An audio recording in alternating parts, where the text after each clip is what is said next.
Cakes, 95.5 KLOS, Neil Strauss here for Takeover. We were talking about the game, and which is the book that Neil wrote about the pickup artist community. I'm assuming a lot of that stuff still seeps into your life and in your daily relationships and all that stuff. I mean, years of your life, right?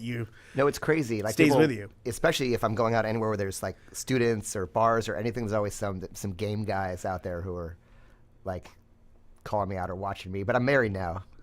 So the next book's about relationships, which are much harder than I thought. I thought meeting women was harder, but living with the opposite sex, no matter what, is a whole new.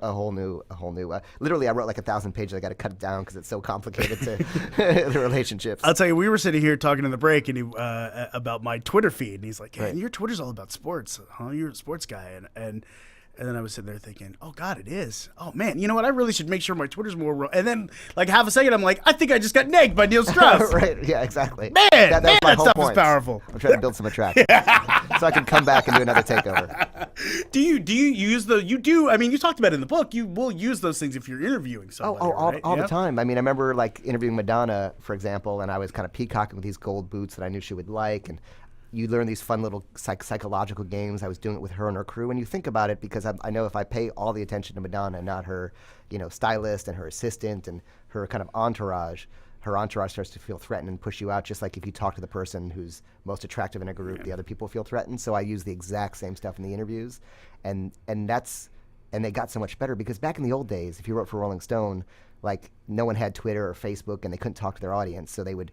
Literally, I remember my first interview with Soul Asylum, and I was like really young, and they basically like kidnapped me for weeks on end. Same with Courtney Love. But now you get an interview, they give you an hour, so I actually have to seduce them into wanting to hang out with me for a week. It's even more important. Yeah. See, I could use that. Like we had Skin Diamond in here, and I'm just kind of like, oh my God, Right. Where if I was a little more composed and strategic, who knows? What a great opportunity. Are you single? I am, yeah. Yeah, so you can just invite anyone you want to do a takeover.